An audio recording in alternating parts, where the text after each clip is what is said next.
Welcome into SBE WEBxtra. This is our May 20th meeting, if you will, a meeting on the web. The SBE is providing you this meeting on the web to bring you guests who you may not get to come to your own SBE meetings and provide you with valuable information, both from the SBE National Office, from the Board of Directors and other board members, but also from interesting people in the broadcast industry to bring you the latest updates. Again, we hope to bring you information that you might not be able to get at your own SBE meeting, and we can bring it to you on a national basis. Plus, you can go and review these meetings on the web. This particular meeting is coming to you live on Facebook Live and through the GFQ network. And we believe that that's going to work out very well for us and be easier for us to produce than the method we were using before. The video will appear on YouTube after about 24 to 48 hours after we do the show live. You can watch it on YouTube on the SBE National channel. Now, let me ask you to do something, if you would. When you get a chance, go to your YouTube, go to the youtube.com, go to your app, make sure you're signed in, and look for the YouTube channel SBE National, and just subscribe to it. We don't put very many videos on there. We're now putting about one a month, maybe two a month here and there, and you'll get if you hit the little bell icon, you'll get a notification on your phone or on your app that we have a new video posted. And they're quite valuable. And if you're an SBE member, you really should do that. It's a great way to help keep up with what's going on with SBE. At least you'll be notified that there's a new SBE WEBxtra. And then you can decide whether you want to watch it, skim through it, and see what's going on. All right, we're going to talk about the topic of SBE certification today, and what it is, what its value is, and some of the certifications available, and how to go about studying for them or getting them, and how they may impact your career. So I didn't get my first SBE certification until I'd been a member for quite a long time. And then I decided that, hey, I'm going to run for a board of directors. And I was reminded that you need to be certified to be on the board of directors. So that got me off my tuchus to go study for a test and take an SBE certification test. So we'll be talking about that and all about certification today.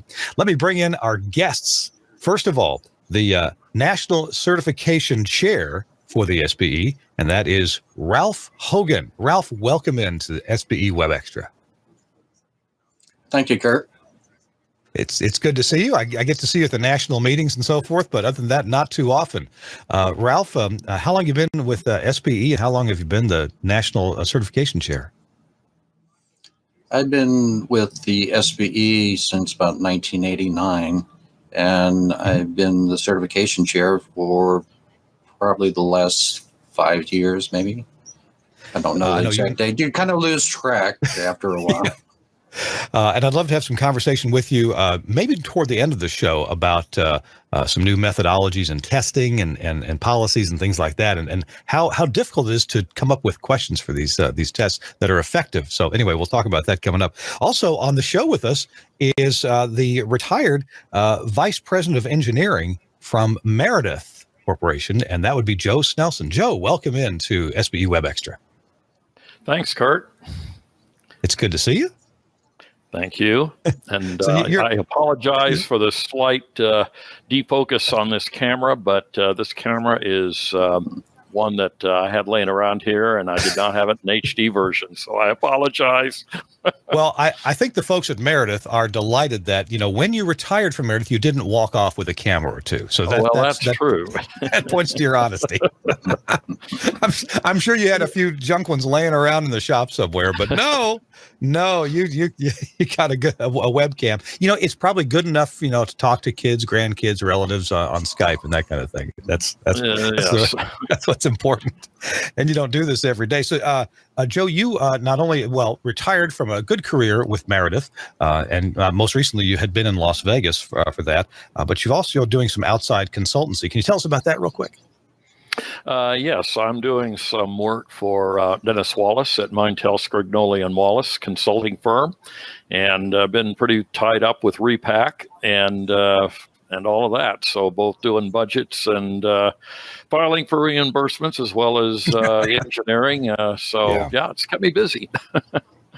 So let me, we have one more person who is online and lurking, but at least wanted to say hi, and that is Chris Shearer. He is the Member Communications Director for the SBE, and a lot of you know Chris. He's also past president of the SBE. So let's bring on Chris for a second. Say hi. I know Chris didn't want to make a big appearance unless he had to. There he is.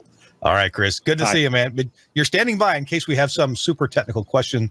Yeah, but we'll probably ask Megan. Right. All right. So here's a basic question, and I want to ask Ralph this question because we all start on the same page here. Ralph, what is SBE certification? What is it?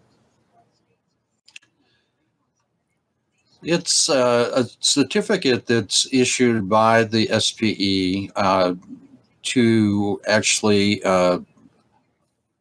recognize a individual's knowledge in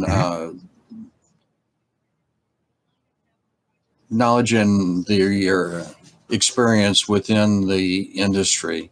It's allows them to take a test to take and rationalize what they've learned over the years, and allow others, their peers, to recognize their achievements. Now, broadcasting, covers itself a number of disciplines in the area of being a technician or an engineer, a lot of different levels. And I know that I guess the first certification that I got was a CBNT. And that's a Certified Broadcast Network Technologist. Did I get that right, Ralph? Correct. The technologist is a very basic program for those who are just getting into the IT end of the broadcasting.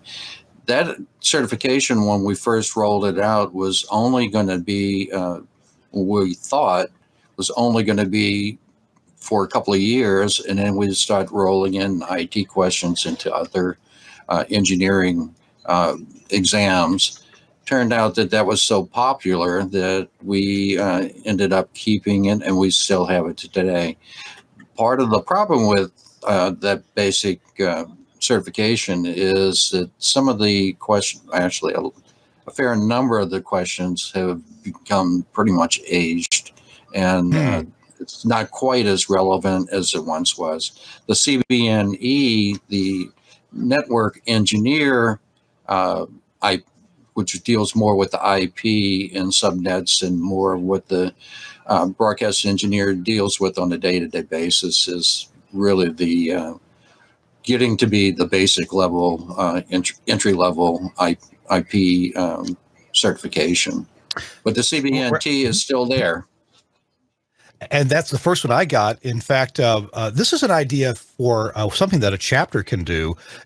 Our chapter in Nashville, we had not many people certified. And this was some years ago, back when Terry Vaughn was offering his services as an educator. He would go offer himself for hire as an educator to SBE chapters. And our chapter decided to hire Terry to come to Nashville and conduct a several-hour class on what you needed to know to pass the CBNT certification. And so we all sat in for the class. I guess there were probably 25 of us or so. And then we had the test proctored. That was convenient. We were all there at the same time. We paid the fee to take the test. And I believe everybody there that day passed the test for CBNT. And I got to tell you, what a great idea for an SBE chapter to organize and do. A lot of chapters, I'm sure, have people who are not certified, and this really gets you learning, committed, and a real feeling of accomplishment when you get a certification, even if it's a fairly basic one. Now, that I just passed that idea along to SBE chapters, so you may want to organize such a thing. Ralph, I want to ask, what is the most entry level certification that an SBE member can sit for a test for? What's the first thing a newbie, if you will, might try out? The radio and television operators certification. It's a booklet that has a test attached to it, so the individual can study out of the operator's exam booklet, and once they feel that they've mastered the information, they can apply to take the actual exam. But it's the radio operators and the television operators, and it's designed for operators. That's why it's at the basic entry level. Gotcha. So it's not an engineering level, but it helps people to, if you have that certification, I suppose, it really helps the operator be able to speak with an engineer. Hey, this is wrong. Here's what I'm seeing. And the engineer asks him a question back, and he can at least gets them on the same page over the phone if they need to, right? Right. And we have a lot of schools who are interested in having certifications for their students, and they purchase the operator guide, whatever is appropriate, whether it's radio or television. They teach it in their class, and then they submit the applications to actually take the exam. But for a broadcast entity that has people who are maybe interns or staff who are operators, it allows them to get some training and knowledge and a certification indicating that they have completed the training. I guess this study guide is available at the SBE.org website. I'm guessing in the SBE store, right? That is correct. Cool. Okay. Well, we'll get a link to that in our show notes where people can go and pick up that radio and television operators certification guide.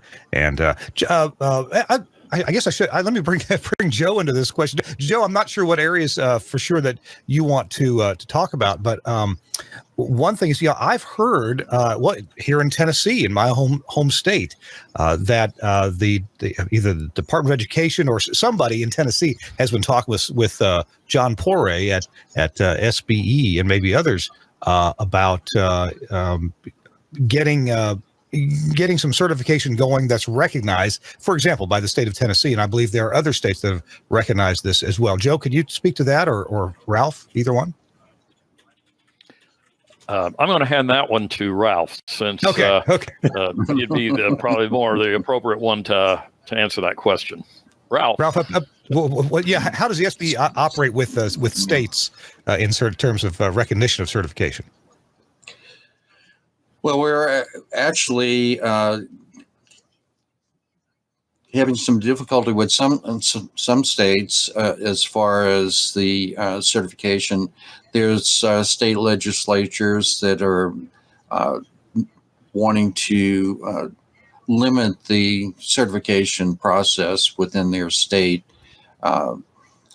for entities outside of that particular state. We belong to a consortium, and the name escapes me. Chris may have that information as far as the consortium that we belong to that are working with state legislatures to get the certifications recognized within that particular state.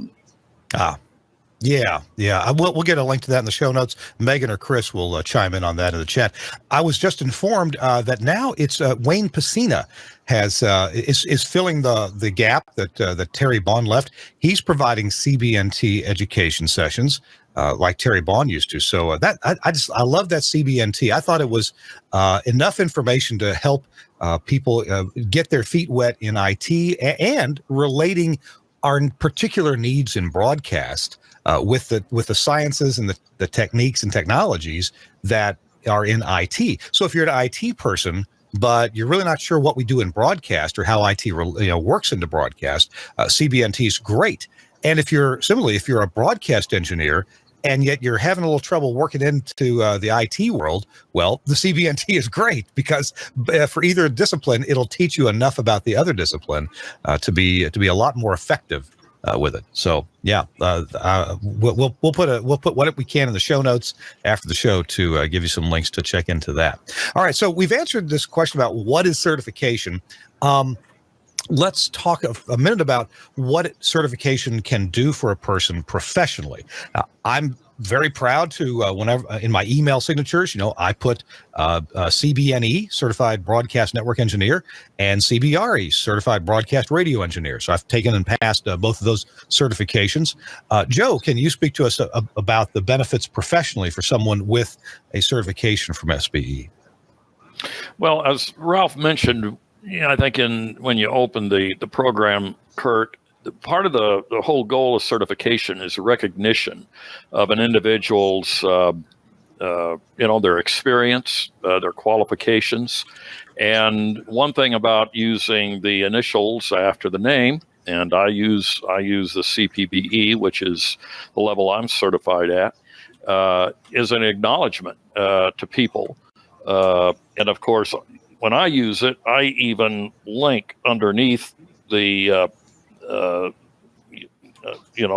CPBE to where it goes to the SBE website.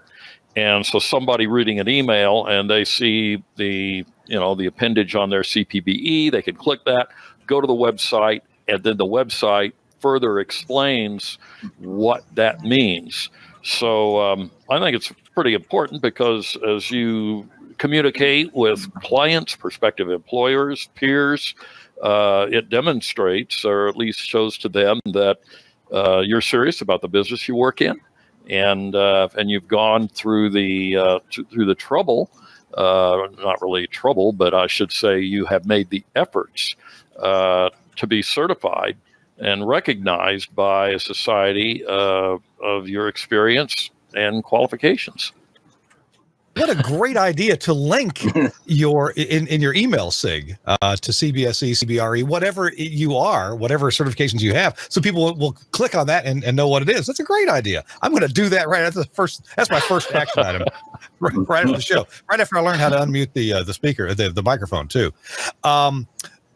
We got word that coalition you were thinking of, Ralph, is the Professional Certification Coalition, and so they're groups of people who try to provide some sanity, some unity, or some I can't think of the right word here, where states recognize similar levels of certification for people on a professional level. So I don't have to go take the state of Kansas's, they don't have a certification for a broadcast network engineer, but somehow they'll recognize mine, and maybe even make it part of their community college courses, technical college courses. I should ask quickly about the high school level. Do we see interaction between SBE certification and high school level classes? Who'd like to answer? I will. It's Ralph. We certainly do. There is over the years, there's been a number of high schools that have requested our operator's guide that they use as part of their curriculum. Some of them who teach radio and television courses, and they've actually put that program into effect within their high school. So it gives a high school student an opportunity to learn broadcast operations before they even get out of high school. And some high schools, there's fewer and fewer nowadays, that actually have licensed facilities that they operate. So this is actually very beneficial to them. Gotcha. So we mentioned earlier, I started talking about, this, what's the easiest or entry level certification. These were the operators certification levels. Let's see. I had a chart here handy. SBE has this great chart. We'll put links to this in the show notes. So we have at the entry level, we have the CTO, the CRO, the CBT, and the CBNT. So we have certified television operator, certified radio operator, certified broadcast technologist, and a certified broadcast network technologist. Got those four, right? Those are all entry level. You don't need years of prior experience. You just need to go through the study guide or go through a class and take the test. Am I right about that? That is correct. The people need to remember that the technologists and the operators are very basic. So if you're an experienced engineer with 10, 15 years of experience behind you, you might be a little disappointed when you take those exams, that you might figure that they're a little too basic, but that's not necessarily the case for someone who has no experience. Gotcha. Yeah. Now, after 5 years, and this is where I started to be able to get mine, we have the CBTE. Ralph, what is that one? Certified Broadcast Television Engineer. And CBRE, I've got that, so I know what that is, a Certified Broadcast Radio Engineer. There's also CEV. What is that? Certified Engineer Video. And CEA is Certified Engineer Audio. We have a lot of studio engineers who have no RF responsibilities or necessarily knowledge, but they're very in-depth in audio and video. So this was a way for them to get recognized for their experience and training. That makes sense. I didn't even know we had those, so I'm so glad that when I know about those now. So, yeah, with that, if you don't have, if you are an engineer in, let's say, a facility that makes content for web streaming, well, you don't need to know about RF spectrum for that necessarily. So, yeah, CEV or CEA will do, and then CBNE. This requires 5 years of prior experience and taking the test for the Certified Broadcast Network Engineer. And so, good. I've got 2 of those. I'm feeling okay about that. Now, after 10 years experience, there are a couple of certifications available: CSTE and CSRE. Let me go over to Joe Snelson. Joe, CSTE, CSRE, what are these about?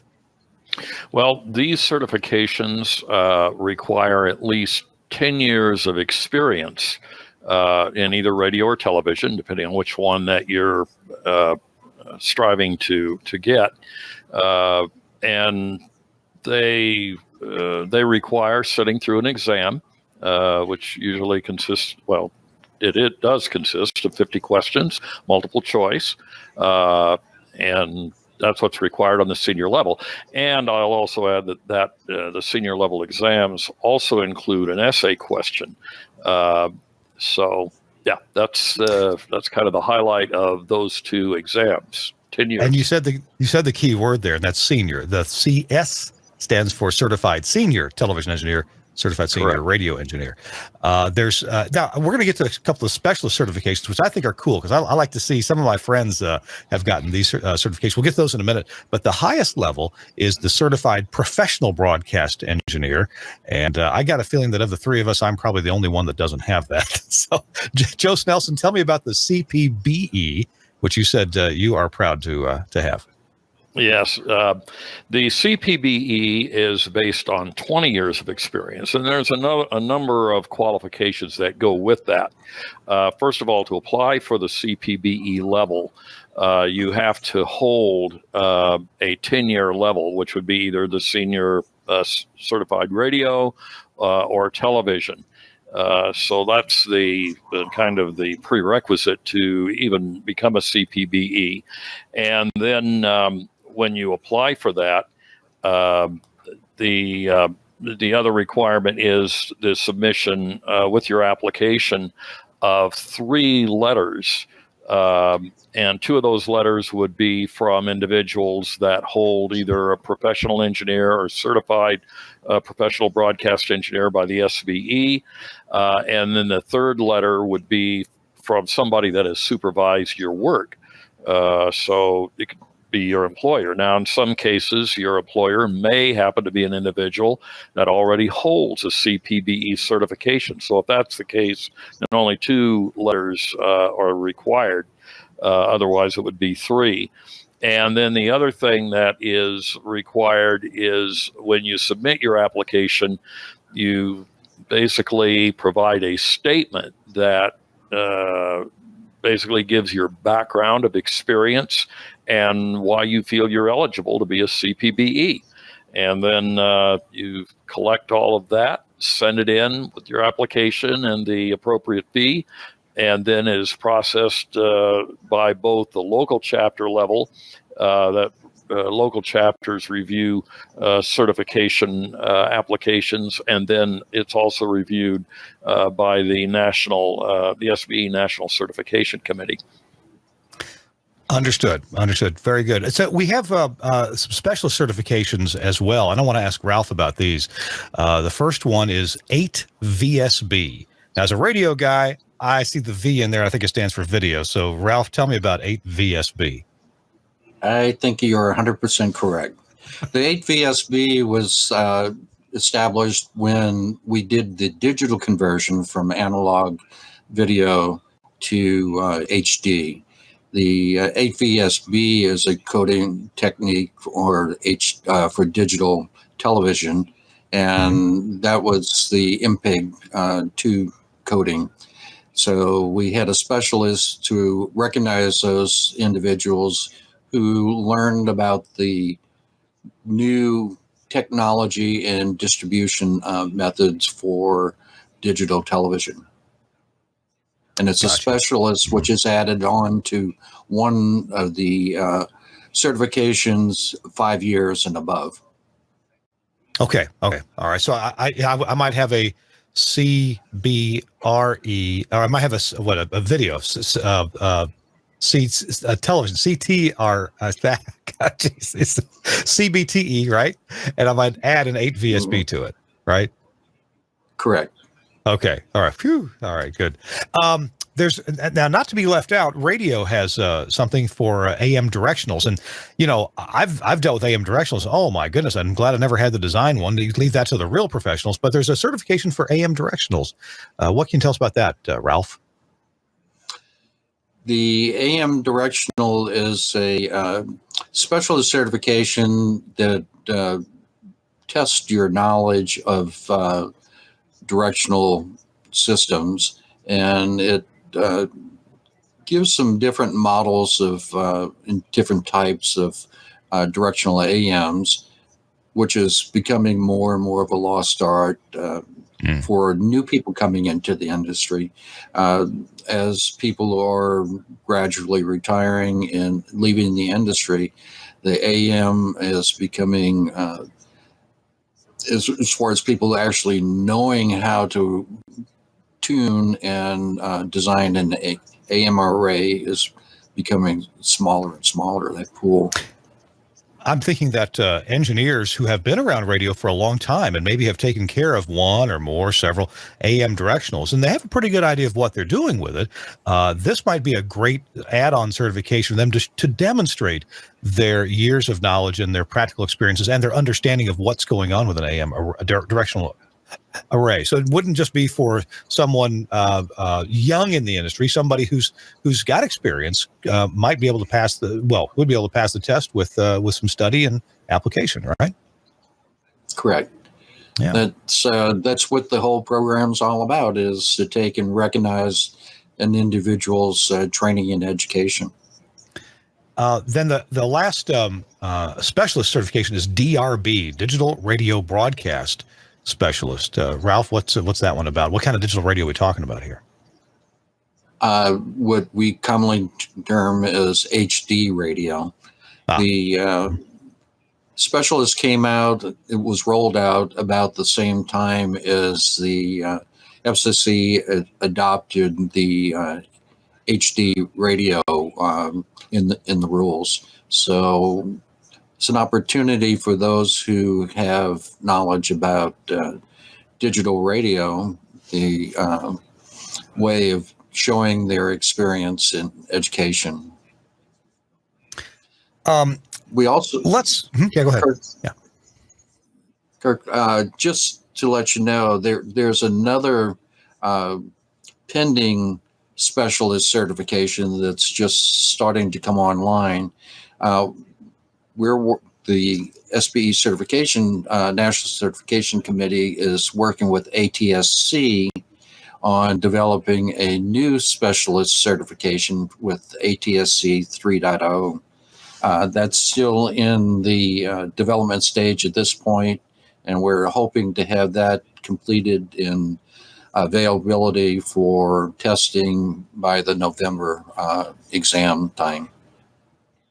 Okay. Gotcha. We're going to get to the topic of recertification in just a minute. I want to point out that there are a lot of resources on the SBE.org website, and the key ones we'll put in the show notes. But if you just go to SBE.org, there is a tab right there on the first page, on the home page, for certification. You mouse over that, you get all the different aspects of this, like why be certified, as we started out this broadcast, certification levels. You can get an online application, the schedule of the exams. These are proctored exams, exam preparation, how to get ready for that, and then some of the other things, the resources available like technical books and the cert preview. Joe, I wanted to ask you, Joe, have you been a proctor for some of these exams? Yes, I have proctored exams, and I took my my senior television engineer exam. So I proctored them and I've taken them. So, Joe, for those who've never taken a proctored exam, and until my chapter did the thing for CBMT, I never had. What does a person expect when he goes and takes a proctored exam? What is it with other people? By yourself? How can this work out typically? Well, it can be both, depending upon how many applicants we have for during an exam period. And of course, when I proctored exams, sometimes it would be just maybe one person, but other times I might have two or three. And in fact, it's kind of interesting. I remember I proctored Chris Shearer one time when he was going for a certification level, when I was the certification chair at the Kansas City chapter 59. So anyhow, yeah, it could vary, and it could be one person or multiple. And now, the SBE, the SBE also offers special proctored examinations for individuals that maybe they can't get to a location, or for some reason they would prefer to take it individually. That is available, but you have to work through the office on obtaining that.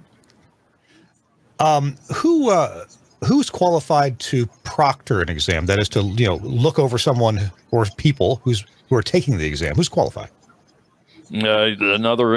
Typically another certified SBE certified engineer at a category either equal to or above the exam that they're proctoring. Okay, Ralph, am I correct on that? Just to confirm. Correct. That's for SBE members, but as you alluded to, that we have special proctors also, and sometimes that could be a clergy member or a instructor at a school that we've certified to allow them to be a proctor for the exam, and they actually administer the exam. No affiliation with the SBE. Okay. All right. Hey, so in other words, Kurt, ahead, I think what Russ is saying is that we try to make accommodations for everybody to be able to, that's qualified to be able to sit down and take the exam. Gotcha. Well, if you go to if you have a home SBE chapter that you go to, it's very likely that somebody in that chapter may have already proctored other people's exams, and so it just takes a location, a time, typically a quiet room. I've taken two of my exams all by myself at the offices of our chapter chairman, who was also qualified to do that. And what happens when someone is going to proctor an exam? It seems that our chapter chair had an envelope of instructions and the test itself and materials, and an envelope to mail the test back, and somebody had to sign off on something that said yes, this was all done properly. Ralph, what's the procedure that someone who's doing the proctoring, what would they get and how would they handle it? I think you pretty much outlined exactly what happens. The exams are generated from the application of the applicant. Just to point this out, that when you send your application in for an exam, especially at the senior level, there's a member of the National Certification Committee that looks at that application and actually tailors the essay question based upon the application. So you do yourself no favor by putting in your application things that you don't really know anything about, because you might get a question in the essay about that particular topic. So we're really looking for those people to be honest and put in what their experience is and what their knowledge is.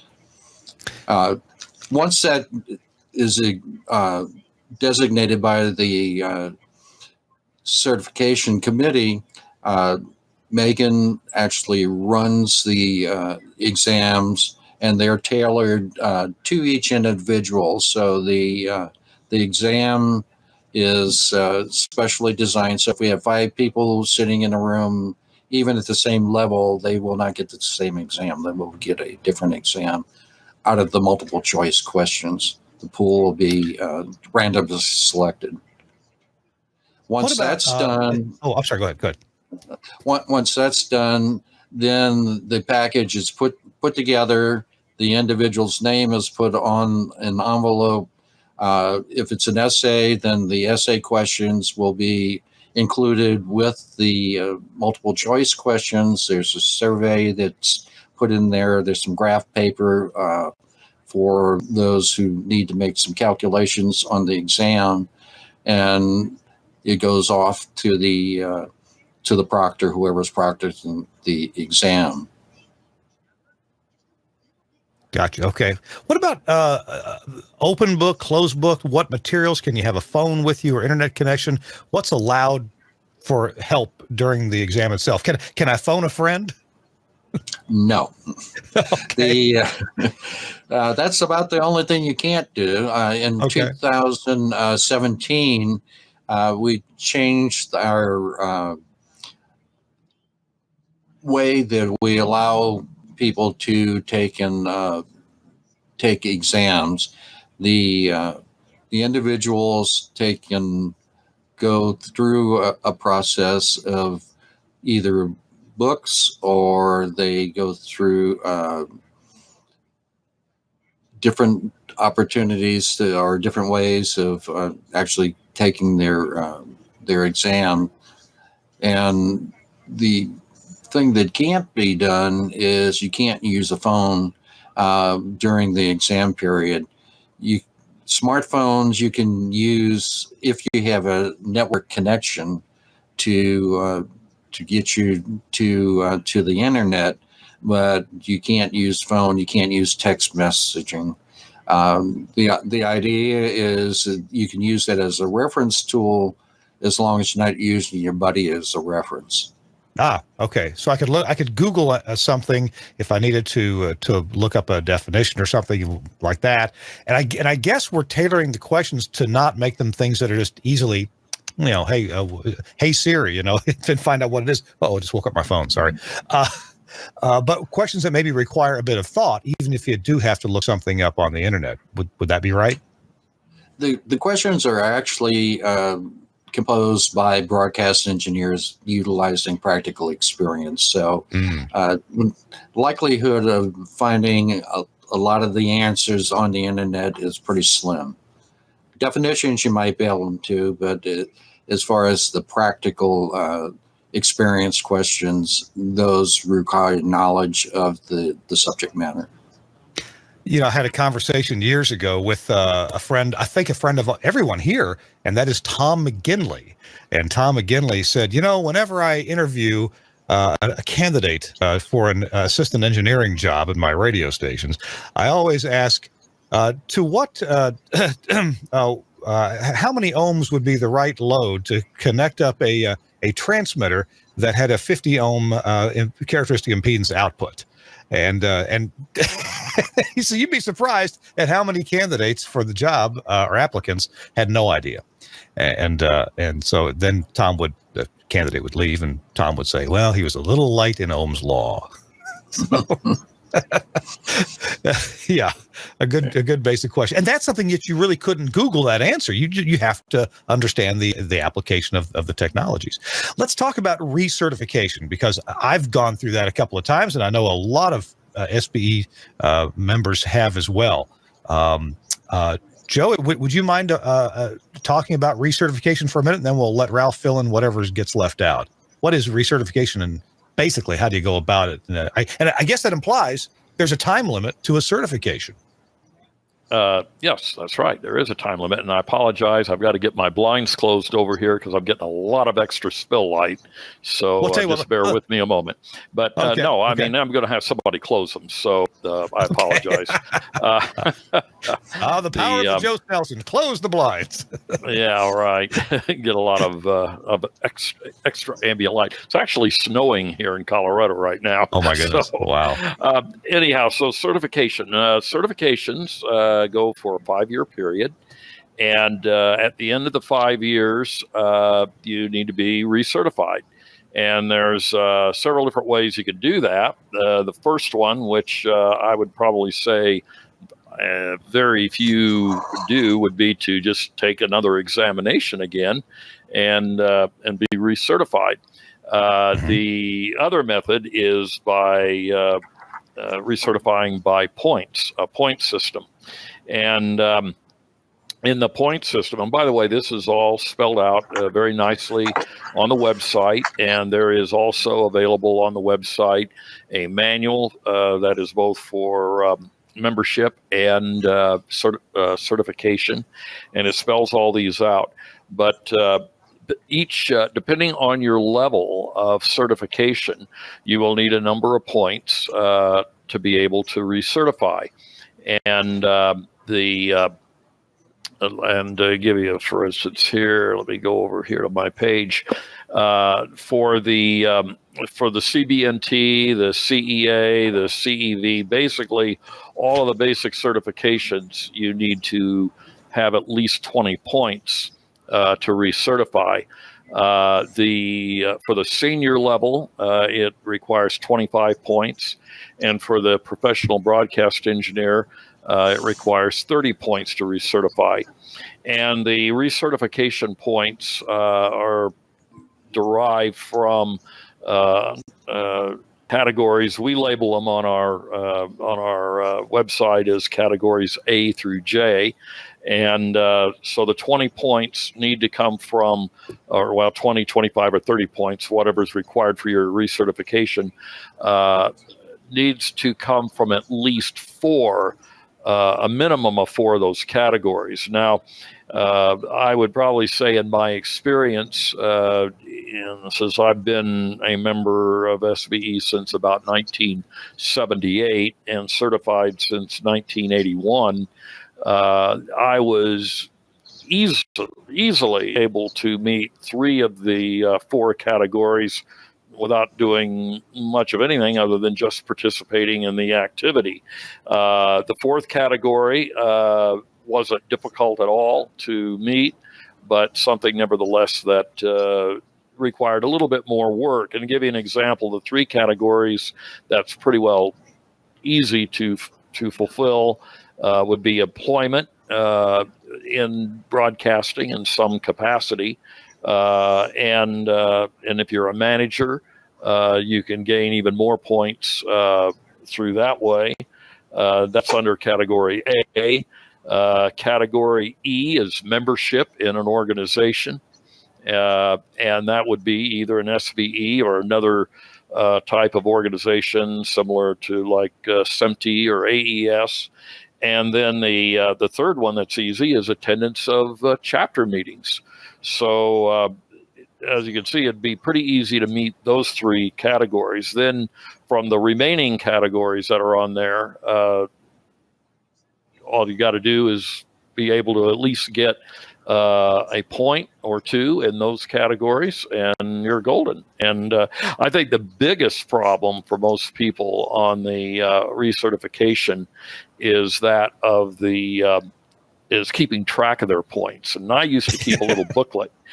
Yeah, exactly. I used to keep a little booklet, and when I'd attend a meeting or an event, if I went to NAB or whatever, I would make a little note and what I went to. Then at the end of the 5-year period, it was fairly easy to go through that and fill out my recertification application. Unfortunately, most people, if they don't do that, then they end up kind of in trouble because they find themselves sitting down and trying to say, oh boy, what did I do 5 years ago? So it takes a little while. So exactly. Yeah, so that's kind of a highlight of the recertification. That brings up a good point, is keeping track of points. In fact, one of our possible initiatives at SBE is a website redesign, and one of the functionalities that people have asked for is some way for each member to have an account, to have a presence on the website, and to be able to track their points. Hey, I went to this meeting, I went to that meeting, and or I did this for the community, or I whatever it may be that will get you toward having posts. I wrote an article that appeared in Radio World or Radio Guide or in the SBE Signal magazine, and that'll get you points. So have a way on the website to keep track of that for people who aren't as organized as you, Joe Snelson, like me, who do the 5-year thing and say, oh yeah, that's right. Let me go back and look. At least I'm involved with our local chapter to the point where I have a record of who I invited and what I did. But oh my goodness, a lot of folks wouldn't have even that. So, Kirk, I'll add that I see a note here that the SBE does have an Excel file available to track research points on the website. So if somebody's interested, they may want to go there and get that Excel. Download that Excel spreadsheet. If you use a Mac, it'll open in Pages. If you use a Windows machine, it'll open there. Of course, you could even if you don't have either of those, this is what I'd like to do: take that Excel and upload it to your Google Drive if you have a Gmail account, and then just open it as a Google Sheet, I think they call it, and it'll be online from any computer. So that's a great idea unless the SBE comes up with their own tracking system online. There was a question, do I have to list my references on each and every application I make? So a person might make several applications for several different certifications. And the answer to that is yes, each application is unique. Each application stands alone, and the info does have to be re-entered. But that gets us to another question that I'd like for Ralph to answer, because I think you're on top of this. Has the SBE considered doing electronic testing, where you would go to one of these electronic testing centers and take your test that way? Ralph, what about that idea? We have discussed that within our committee, that possibility. The test would have to be redesigned to make that actually happen, and then people would be limited to the official testing centers where they would be taking the test. Because right now our tests are not really designed for electronic testing. And Gotcha. we've talked about it, but we have not implemented it, and it's not out of the realm of possibility, but it's not there at this point. I would point out that it would probably cost more money because those testing centers get a good fee themselves. I've only used them to take tests for being a private pilot, and also for my commercial drone pilot Part 107 certification, and it cost me $150 to take my commercial drone pilot test. So I would imagine that whatever SBE charges would have to get added on to what the testing center charges. You could be looking at a pretty fair amount of money there. Whereas right now, we use volunteer people to proctor those tests, and that would be whoever's proctoring your test. So there's a good cost savings there, and it seems to work pretty well right now. So I personally think that we're better off with the system we have now, but sure, we're always open to exploring different ways of getting that done. Let's see. I got a note here from Paul Kaminsky, who's the certification chair, I believe, for Chapter 1. And he says, certification indicates, as he says, I tell all my people, it's an independent verification of skills. So somebody who isn't emotionally involved with you, like your friend or your wife or your parents or your kids, saying, yes, this person knows what he or she is talking about in this realm, in this discipline, this area of broadcast engineering. I know there's got to be things we haven't covered yet. Ralph, is there anything that you are thinking of that we haven't gone over yet? Probably, but I can't think of anything at this point. I'll come back to you. Let's ask Joe. Joe, what would you like to add to what we've said? Well, there's not really much I can add. I think it pretty well covered the the highlights. I think what's important is not only just getting your certification, but then the recertification process, and that's a very important part of it, because it's not just gaining the certification at the beginning, but it's continuing to show that you have an interest in this field, and that you demonstrate in your recertification that you're striving to be current, going forward. So think you've covered it. Chris Shearer, who has said very little, but he's been typing online, and Chris is, my goodness, he's been making me feel like I'm smart here for the show. Chris, we did say certs are valid for 5 years, but Chris, you're mentioning NPR and PRSS, and that actually brings up a bit of a broader topic. And Chris, I believe you probably have something to say about this. Are there other certification areas that the SBE is looking at? And Chris, after you answer or you give some opinion, we'll ask Ralph that same question. Well, I'm going to pull a Joe Snelson and defer right to Ralph, because as I understand it, he's the one who had some insight on that anyway, not me.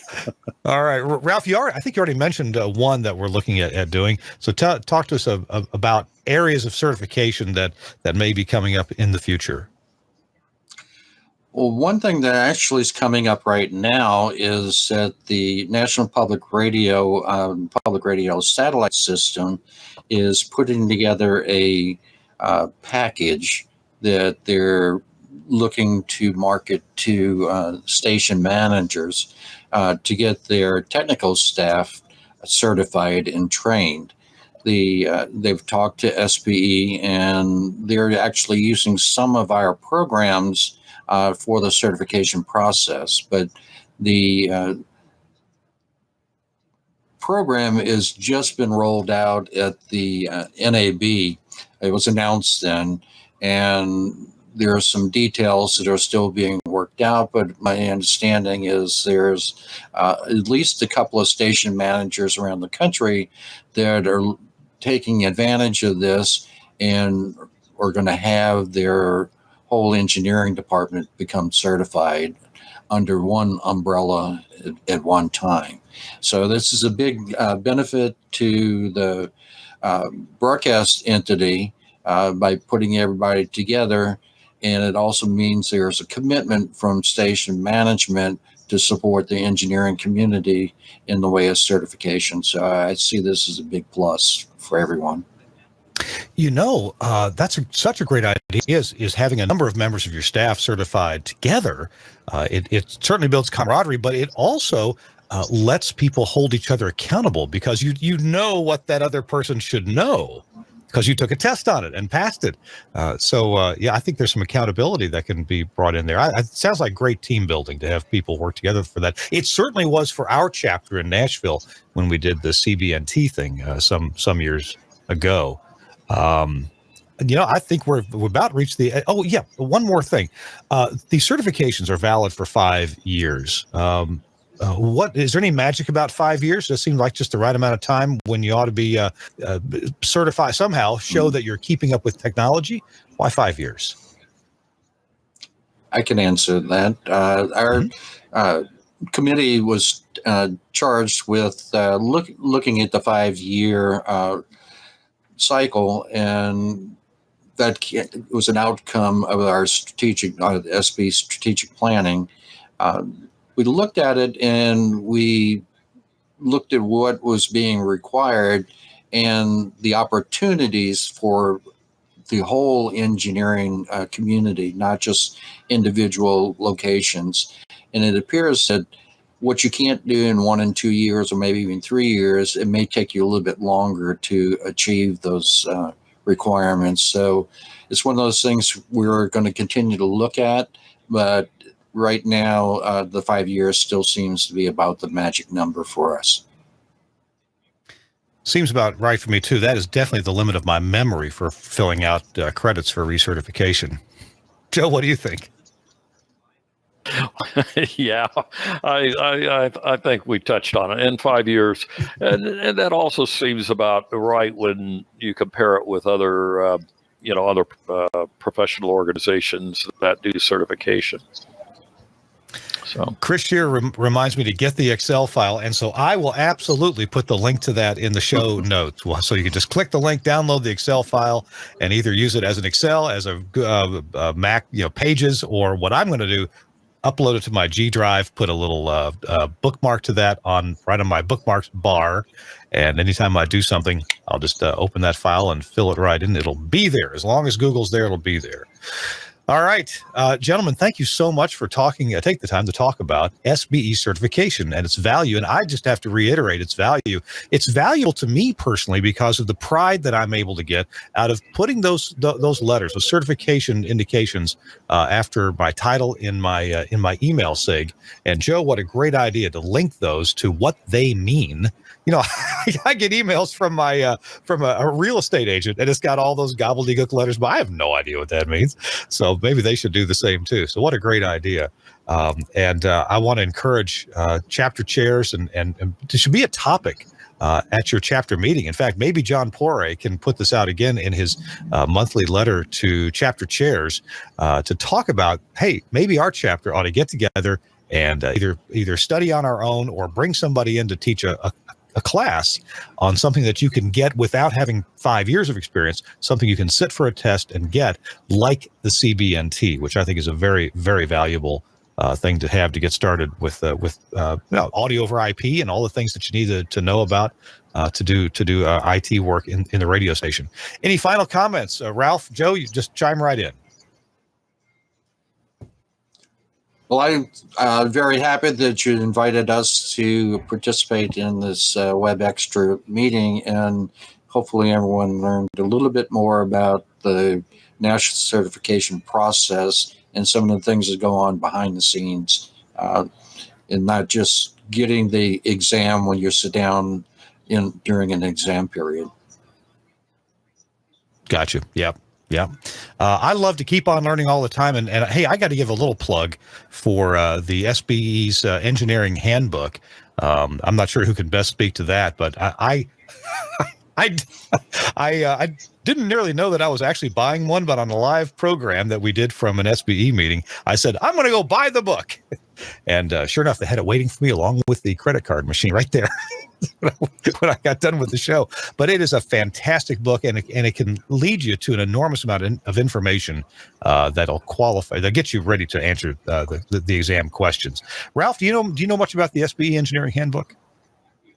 I was one of the authors. I worked on the regulatory section of the book, but there were a number of experts, SBE experts, that contributed to that book, and it's not a competitor to the engineering handbook. This is more of a practical guide for day-to-day use, as opposed to the engineering handbook from NAB, which has a lot of theoretical information in it. Both of them are excellent guides and excellent publications, but a little different intended use. Yep, I agree. Joe, did you write anything for the SBE book? No, I did not, but I do have a copy, and it's a great reference book. And as Ralph mentioned, for me, I would have that and probably the NAB Engineering Handbook side by side, depending on all I was after. Also, the ATSC standards to build upon our upcoming specialist certification. Okay, yes, all right. And I'm sure we'll talk about that ATSC certification in a future show. Hey, we have to go unless there's anything else. This has been a good meeting to understand certification. And really, it's one of the reasons why I joined SBE, to think that someday I could get some certification and show off or let somebody else independently verify my skills, such as they are. So that's just a great part of it. And also, I think it can lead to better employment opportunities, some negotiating for income, and moving up the ladder in the engineering world. Joe Snelson, thank you so much for being with us and talking about it, about this topic of certification and recertification. I appreciate your time. Thanks a lot. Thank you, Kurt. And Ralph Hogan, thank you for joining us as well. It's been good to see you, and I hope to see you at our next national meeting. Thank you, Kurt. All right. Thanks also to Megan Clapp, who's been standing by in the wings and typing us some messages, making sure we get most of our facts straight. And thanks to Chris Shearer as well. He's the member communications director for the SBE. I appreciate Chris being here as well. That's going to do it for us. We're going to be back next month with another SBE WEBxtra, and we certainly invite your ideas on what we might talk about, what topics to talk about, and what guests to bring in. Chris Shearer, I know you're standing by close by. Maybe you could tell us where people could email their ideas for the next SBE WEBxtra. Sure. They can just send them straight to me, comms@sbe.org, C-O-M. Oh, there it is right on the screen, C-O-M-M-S. How about that? At SBE.org. That email will come straight to me, and I'll share that with Kirk, and we'll try to line up a topic for an upcoming installation of the SBE WEBxtra. Awesome. Awesome. And I want to thank our producer, Suncast, who does a fantastic job on my regular weekly podcast, This Week in Radio Tech. And I sure thank Suncast for being our producer on this show as well. Good job. I appreciate you being right there with those lower thirds. All right, we have to go. We'll see you next month with another SBE WEBxtra. Bye-bye.